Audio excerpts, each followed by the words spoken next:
Bonjour, bonsoir à tous mes abonnés. Ça dépendra à l'heure à laquelle vous allez suivre cet audio. Moi, c'est votre ami et frère Kaling Alidé Asselino Boîte.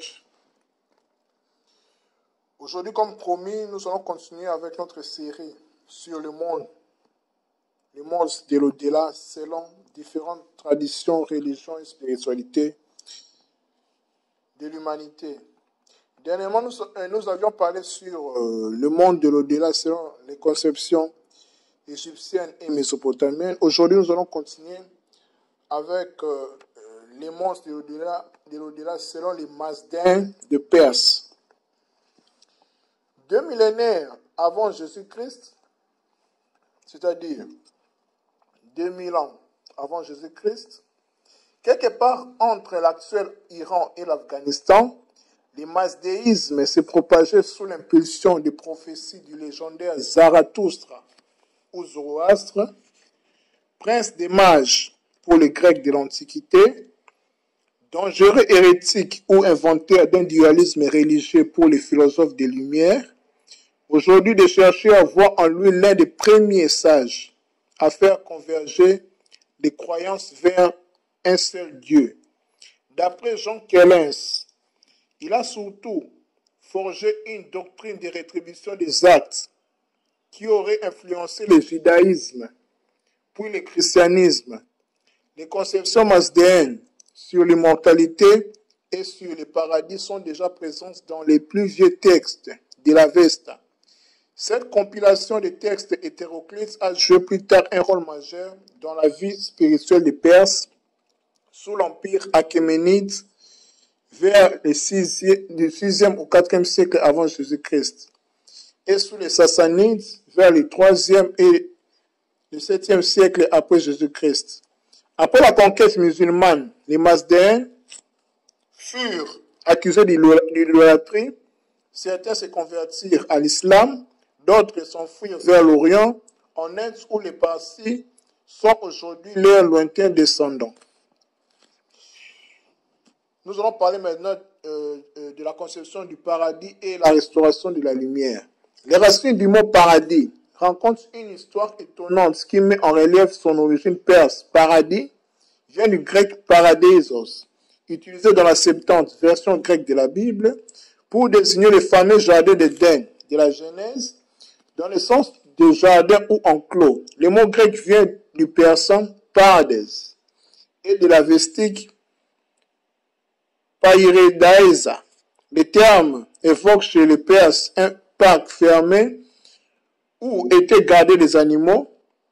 Pour les Mazdéens, les lieux de destination de bons n'étaient ni un parc, ni un jardin dans le sens des parades, mais un monde de lumière appelé Garotsman. Situé au-delà des étoiles, il est dominé par le dieu suprême Ahura Mazda. Tandis que sous la terre, l'esprit Ahriman règne sur les ténèbres. Au cœur de ce dualisme cosmique, la terre est une forteresse assiégée par d'innombrables démons. Les hommes peuvent se protéger en suivant les préceptes de la religion mazdéenne et espérer aller au paradis ou bien descendre en enfer. Cette conception de l'au-delà prolonge l'ancienne vision indo-iranienne du paradis, dont la religion védique est une sorte de sœur jumelle. Mais elles s'en démarquent radicalement sur les termes de la vie. Les Mazdéens ne croient pas en la transmigration des âmes, mais en une forme de résurrection qui se produira à la fin des temps, lors de la restauration de la lumière ou grande rénovation.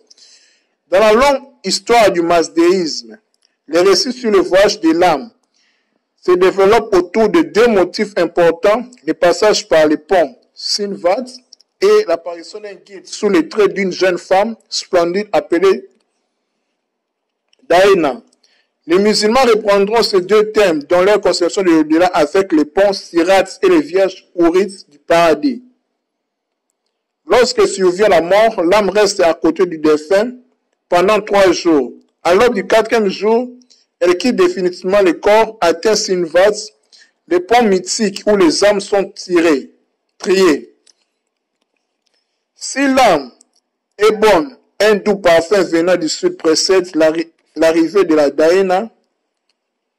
Qui es-tu? Demande le défunt. Je suis au juste de ta religion que tu as accomplie. Quand tu accomplissais de bonnes actions, j'étais là à cause de toi. La belle femme déesse de l'aurore conduit l'homme à travers le ciel des étoiles, la lune et le soleil avant d'atteindre le paradis suprême dans les lumières infinies. À l'inverse, si l'âme est mauvaise, une vieille mégère vient chercher les défunts pour les conduire en enfer. Les paradis et l'enfer sont souvent mentionnés, mais en tant que lieu, ils ne sont pas décrits avec précision et correspondent plus à l'idée d'une sortie du temps. Dans le masdéisme, la damnation n'est pas éternelle. Le monde verra un jour la victoire proclamée d'Ahura Mazda sur les ténèbres. L'eschatologie, les discours sur la fin des temps, est un retour cyclique à l'origine. Dès le premier jour suivant la fin du monde, le Dieu suprême rappellera toutes ces créatures bonnes et mauvaises pour la restauration de la lumière. En 3 jours, même les pires démons de l'enfer seront métamorphosés.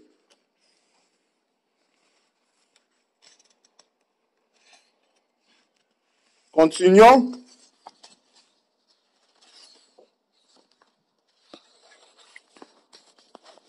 Toujours sur la conception du monde de l'au-delà selon les Mazdéens, un pont pour le paradis ou l'enfer.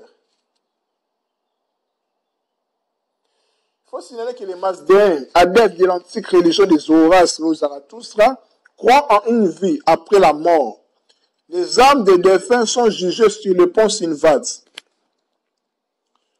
Les bonnes montent au paradis et les mauvaises descendent en enfer, jusqu'à la restauration de la lumière où toutes les âmes seront ressuscitées. Selon la cartographie en fait de l'au-delà, on explique dans l'enfer, que décrit, il est souterrain, sans lumière au milieu de la terre. Quelque part, les âmes mauvaises descendent jusqu'à la porte de l'enfer. Donc en bas, la terre se trouve au milieu. Les jugements pour les bons, le pont Sinvad s'élargit de la longueur de 9 lances pour les mauvais. Il rétrécit comme la lame d'un rasoir. Les bonnes âmes rencontrent leur double céleste. Le paradis appelé Garosman, lumineux, immatériel, situé au sommet du ciel, lieu de la future résurrection. Le pont Sinvad est situé au sommet du mont Albouz. L'âme retrouve sa Daena sous la forme d'une femme, belle ou laide selon la vie accomplie. 3 jours après la mort, l'âme quitte le corps.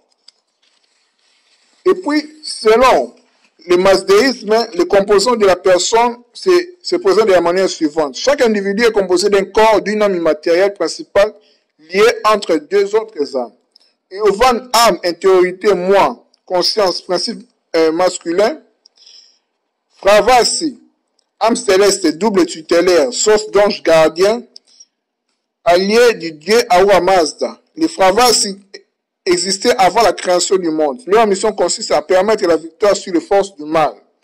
D'ailleurs, la religion principe féminin, elle rend visible l'au-delà, fait les liens entre Yovan et Fravasi. Elle est parfois interprétée comme une âme mobile. Il faut savoir que selon le masdéisme, il y a la pluralité du monde, même dans l'au-delà. Les hauts et les bas, naturellement, domaine du dieu Ahura Mazda. Fravasi, le haut, au milieu c'est les hommes et en bas c'est les démons, domaine du dieu Ahriman. Donc la conception du dualisme des Zoroastres qui vient du masdéisme en fait. Voilà en fait ce qui a été la conception du monde de l'au-delà selon les Mazdéens, le masdéisme, religion fondée par les célèbres Zarathustra ou Zoroastre. Merci beaucoup, c'était votre ami et frère Kaling Alider. À nous revoir pour la prochaine fois, toujours dans notre série Le monde de l'au-delà. Prochainement, nous allons voir le monde de l'au-delà selon les Grecs. Merci beaucoup, à nous revoir la prochaine fois. Bye.